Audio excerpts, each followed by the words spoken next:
Innal hamdalillah nahmaduhu wa nasta'inuhu wa nastaghfiruh wa na'udzu billahi min syururi anfusina wa min sayyiati a'malina. Man yahdihillahu fala mudhillalah wa man yudlil fala hadiyalah. Asyhadu an la ilaha illallah wahdahu la syarikalah wa asyhadu anna Muhammadan abduhu wa rasuluh. Ya ayyuhalladzina amanu taqullaha haqqa tuqatih wa la tamutunna illa wa antum muslimun. Ya ayyuhan nasu taqu rabbakumul ladzi khalaqakum min nafsin wahidah wa khalaqa minha zawjaha wa batha minhuma rijalan katsiran wa nisaa'a wattaqullaha alladzi tasaaluna bihi wal arham innallaha kana 'alaikum raqibah.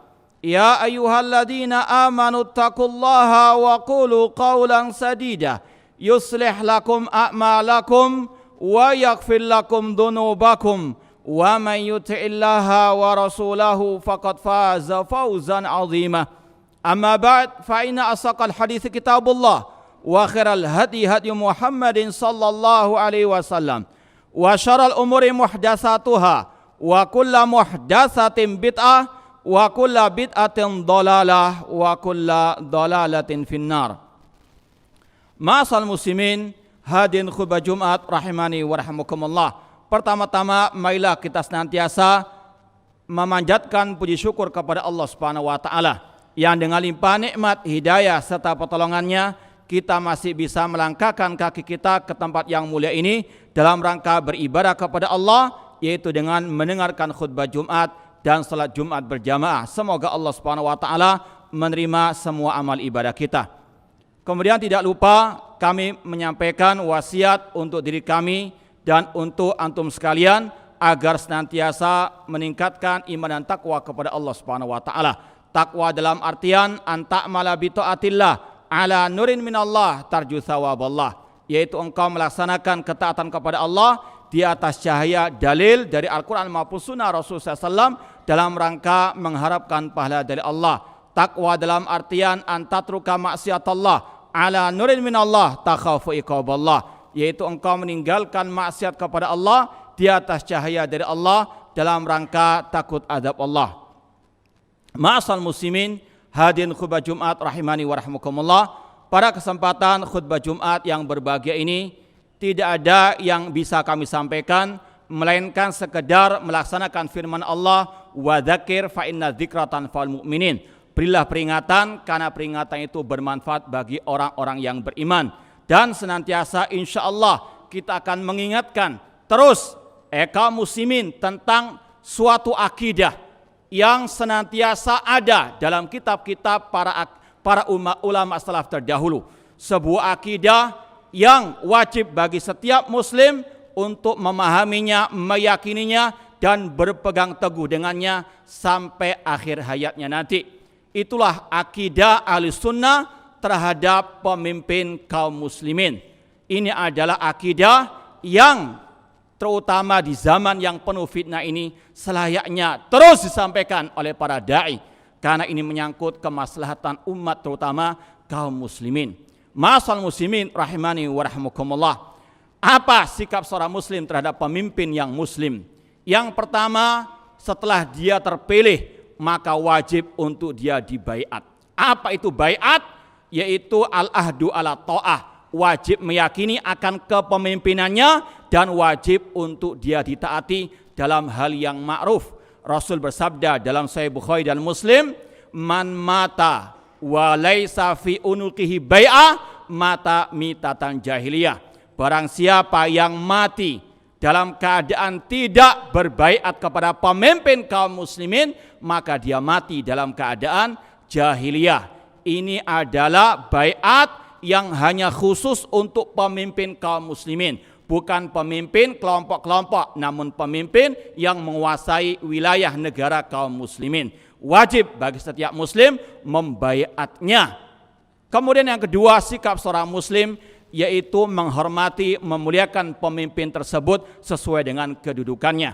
Rasulullah SAW pernah bersabda, man akrama sultanallah akramahullah. Barang siapa memuliakan pemimpinnya, Allah akan memuliakannya. Wa man ahana sultanallah ahanahullah. Dan barang siapa menghinakan pemimpinnya, Allah akan menghinakannya.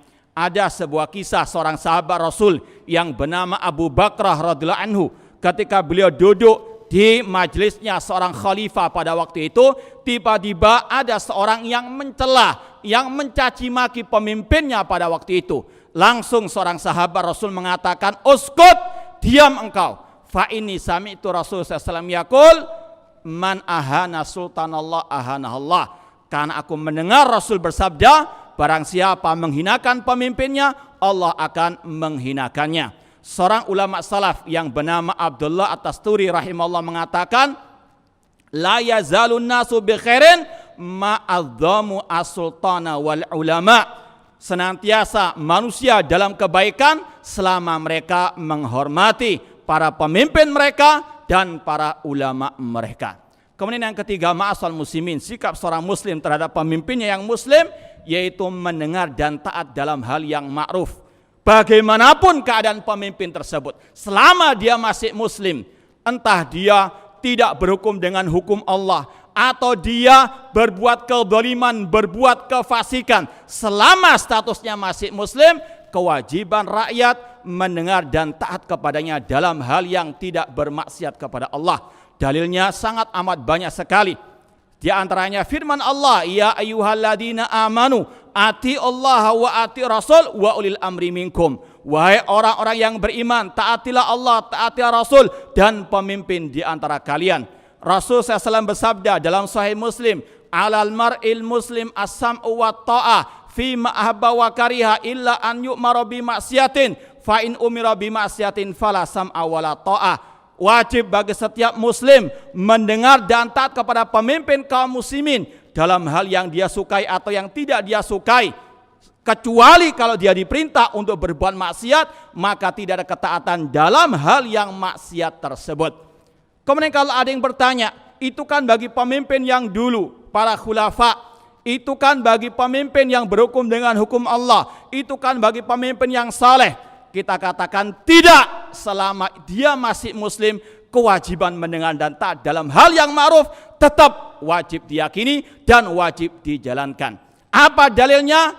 Dalam Sahih Muslim, Rasul SAW pernah bersabda, yakunu ba'di umara yastannuna bighairi sunnati wa yahduna bighairi hati. Akan muncul setelahku nanti pemimpin-pemimpin yang tidak mengikuti petunjukku, yang tidak mengikuti sunnahku, yang tidak berhukum dengan hukumku, yang tidak menjalankan syariatku. Kata Rasul lagi, wa sayakumu fihim rijalun qulubum qulubus syayatin fi jusmanil ins. Dan akan muncul pemimpin-pemimpin yang berhati setan dalam jasad manusia. Pemimpin yang sangat kejam, yang tidak berhukum dengan hukum Allah. Kemudian para sahabat, di antaranya Hudzaifah bin Yaman menanyakan, kaifa asna in adraktu dzalika ya Rasulullah? Ya Rasulullah, apa wasiatmu untukku jika aku mendapati pemimpin yang demikian, yang zalim, yang tidak berhukum dengan hukum Allah? Apa kata Rasul? Tasma' wa tuti' wa in duriba dhahruka wa ukhidha malak. Dengar dan taati perintahnya, meskipun dipukul punggungmu, dirampas hartamu, isma' wa ati. Dengar dan taati. Hadis riwayat Muslim. Kalau kita masih mengikuti Rasulullah SAW, ini petunjuk Rasulullah SAW untuk kita tetap mendengar dan taat bagaimanapun keadaan pemimpin muslim tersebut. Kemudian yang keempat, kewajiban seorang muslim bersabar dalam menghadapi, menyikapi pemimpin yang zalim. Atau kalau dia melihat kezaliman dalam perilaku kebijakan pemimpin tersebut. Rasulullah SAW dalam Sahih Bukhari dan Muslim bersabda, man ra'a min amiri syai'an yakrahu falyasbir. Barang siapa yang melihat sesuatu yang tidak dia sukai dari pemimpinnya, falyasbir, hendaklah dia bersabar. Fa innahu man faraqal jama'ata shibran famata mata mitatan jahiliyah. Karena barang siapa yang keluar dari kepemimpinannya lalu dia mati dalam keadaan jahiliyah. Ada ucapan yang sangat indah sekali dari Al-Imam Al-Hasan Al-Basri, seorang ulama tabi'in rahimahullah ta'ala. Beliau mengatakan, innan nasa idza ubtulu min qibali sultanihim fasabaru ma labithu an yarfa'allahu dzalika anhum. Sesungguhnya manusia jika ditimpa musibah berupa pemimpin yang zalim, lalu mereka bersabar, maka Allah akan segera mengentaskan musibah tersebut dari mereka. Walakin nafazau ila saif, akan tapi mereka senang untuk menghunuskan pedang, senang untuk membuat keanarkisan. Maka kata Al Hasan Al Basri rahimahullah taala, fa wallahi ma ja'u biyamin khairin qad. Kalau mereka enggak bersabar, kalau mereka senang menghunuskan pedang, maka demi Allah mereka tidak akan mungkin bisa mendatangkan suatu hari yang lebih baik dari sebelumnya. Ma'asal muslimin rahimani wa rahimakumullah, harus kita yakini adanya pemimpin yang zalim itu sebab utamanya dosa-dosa manusia itu sendiri.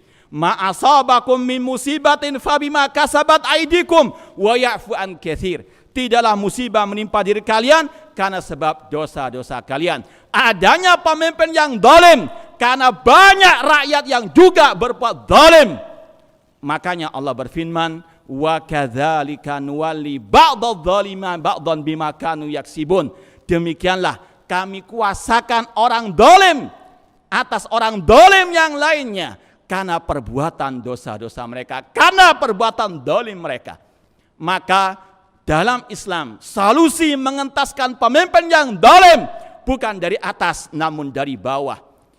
Imam Ibnu Abil Is Al-Hanafi dalam Syarah Aqidah Thahawiyah mengatakan, idza arada ar-ra'iyah an yatakhallasu min dzulmil amri zalim falyatruku dzulma. Kalau rakyat ingin terbebas dari kezaliman pemimpin yang zalim, mereka dulu yang harus meninggalkan kezaliman. Dan kezaliman yang paling zalim adalah syirik kepada Allah Subhanahu wa taala, kemudian menzalimi hamba-hamba Allah yang lainnya. Ma'asyal muslimin rahimani wa rahimakumullah, ini metode Ahlus Sunnah wal Jamaah dalam menghadapi pemimpin yang zalim. Kemudian yang kelima di antara sikap seorang muslim terhadap pemimpinnya yang zalim di antaranya yaitu melaksanakan nasihat. Rasul mengatakan ad-dinu nasihat.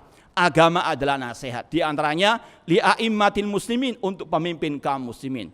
Namun dalam Islam menasihati pemimpin, mengingkari kemungkaran pemimpin tidak sembarangan. Tidak hanya modal semangat, namun harus berdasarkan rambu-rambu syariat. Harus berdasarkan petunjuk Rasul sallallahu alaihi wasallam. Rasul bersabda, man arada an yansaha lidi sultanin fala yubdihi alaniyatan. Barang siapa ingin menasihati pemimpinnya, maka jangan di hadapan umum.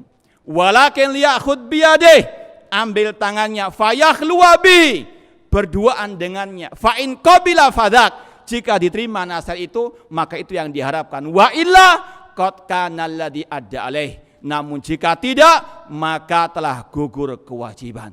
Ma'asal muslimin, nasihat ibadah tidak akan diterima kecuali dengan ikhlas dan mengikuti ajaran Ar-Rasul sallallahu alaihi wasallam. Aku qouli hada wa astaghfirullah wa lakum wa lisal muslimin min kulli dzambin fastaghfiru innahu huwal ghafurur rahim. Alhamdulillah wassalatu wassalamu ala Rasulillah wa ala alihi wa ashabihi wa man walah, amma ba'd. Kemudian ma'asal muslimin, di antara sikap Ahlussunnah wal Jamaah, sikap seorang muslim yang bijak terhadap pemimpinnya yang muslim, yaitu banyak mendoakan pemimpin yang muslim tersebut dengan kebaikan. Rasul pernah bersabda, khiyaru a'immatikum alladina tuhibbunahum wa yuhibbunakum wa tusalluna alaihim wa yusalluna alaikum. Sebaik-baik pemimpin kalian yang kalian mencintai mereka dan mereka mencintai kalian, kalian mendoakan mereka dengan kebaikan, mereka juga mendoakan kalian dengan kebaikan. Bahkan ini merupakan salah satu jurang pemisah antara ahlul haqqi dengan ahlul batil. Al-Imam Al-Barbahari dalam kitab beliau Syarh Sunnah mengatakan, idza ra'aita rajulan yad'u lis-sultan fa'lam annahu sahibu sunnah insyaallah. Apabila engkau melihat seseorang mendoakan pemimpinnya dengan kebaikan, ketahuilah dia pengikut sunnah insyaallah. Namun sebaliknya kata beliau, idza ra'aita rajulan yad'u 'ala sultan fa'lam anna sahibu hawa. Apabila Anda melihat seseorang mendoakan pemimpinnya dengan kejelekan, maka ketahuilah dia pengekor hawa nafsu. Maka kewajiban seorang muslim mendoakan pemimpin yang sudah ada sekarang ini dengan kebaikan, bukan malah melarangnya atau bahkan naudzubillah min dzalik melaknat ataupun mencaci maki ataupun mendoakan dengan doa yang jelek. Ini bukan ciri ahli sunnah wal jamaah menurut ulama-ulama salaf. Kemudian yang terakhir, ma'asal muslimin, di antara sikap seorang muslim yang bijak terhadap pemimpin yang muslim, bahwasanya telah ijma' para salafus saleh akan haramnya mengkudeta, melengsarkan, memberontak kepada pemimpin yang muslim bagaimanapun keadaannya. Ar-Rasul SAW bersabda dalam riwayat Bukhari, beliau mengatakan seperti yang diutarakan oleh Ubadah bin Samit, bayakna Rasulullah SAW ala sam'i wa ta'ah fi usrina wa yusrina wa masyatina wa makrahina wa athratin alaina wa alla nunazi al amra ahlahu illa antara kufran bawahan indakum minallahi fihi burhan. Kata Ubadah bin Samit radhiyallahu anhu, kami pernah membaiat Rasul untuk kami mendengar dan taat kepada pemimpin kaum muslimin pada waktu kita susah maupun senang, kita giat ataupun malas, dan kewajiban kita mendahulukan hak mereka atas hak kita. Kemudian kata Ubadah bin Samit, dan kami dilarang oleh Rasul untuk memberontak, melengsarkan pemimpin muslim, kecuali kalau kalian melihat kekafiran yang nyata dan kalian punya bukti di sisi Allah Subhanahu wa taala. Ma'asal muslimin, ini agama Allah, jangan dipermainkan. Ini adalah sunnah Rasul SAW, wajib untuk kita mengikutinya. Terakhir ingin kita sampaikan kisah Imam Ahmad rahimahullah taala. Imam Ahmad rahimahullah, imam ahli sunnah wal jamaah. Beliau pernah dikriminalisasi oleh 3 khulafa karena akidah yang kufur pada waktu itu yang mengatakan Al-Quran makhluk. Namun ketika banyak orang datang kepada beliau, wahai Imam Ahmad, fitnah khalqil Quran ini sangat amat merajalela. Apakah boleh kita memberontak? Apa jawaban Imam Ahmad? Padahal beliau dalam keadaan didolimi. Beliau mengatakan, alaikum bil inkar fi qulubikum. Wajib bagi kalian mengingkari dengan hati-hati kalian. Wala takhla'u yadan min ta'atin. Namun jangan memberontak, jangan melengsarkan pemimpin muslim. Wala tasyuku asal muslimin. Jangan memecah belah barisan kaum muslimin. Isbiru, bersabarlah. Ini adalah ucapan Imam Ahmad rahimahullah, imam ahli sunnah yang beliau tegar berpegang dengan akidah as-salafus saleh meskipun pahit rasanya. Wallahu ta'ala alam, semoga Allah subhanahu wa ta'ala menyelamatkan negeri kaum muslimin dari segala bentuk fitnah yang nampak maupun yang tersembunyi, dan semoga Allah subhanahu wa ta'ala memberikan kekuatan kepada kita untuk berpegang teguh dengan akidah salaf dan manhaj salaf sampai akhir hayat kita nanti. Allahumma salli ala Muhammad wa ala ali Muhammad kama sallaita ala Ibrahim wa ala Ibrahim innaka Hamidum Majid, wa barik ala Muhammad wa ala ali Muhammad kama barakta ala Ibrahim wa ala Ibrahim innaka Hamidum Majid. Allahumma ighfir lil muslimin wal muslimat wal mu'mina wal mu'minat al ahya'i minhu wal amwat. Rabbana zalamna anfusana wa illam taghfir lana wa tarhamna lanakunanna minal khasirin. Allahumma arinal haqqa haqqa warzuqna tiba'ah wa arinal batila batila warzuqna jinabah. Allahumma a'izzal islam wal muslimin wa adilla syirka wal musyrikin wa damir a'da'aka da'din waj'al hadal balada aminan wa sara biladil muslimin. Rabbana atina fid dunya hasanah wa fil akhirati hasanah wa qina adzabannar. Aqulu qali hadza wa akhiru da'wana anil hamdulillahi rabbil alamin wa aqimus shalah.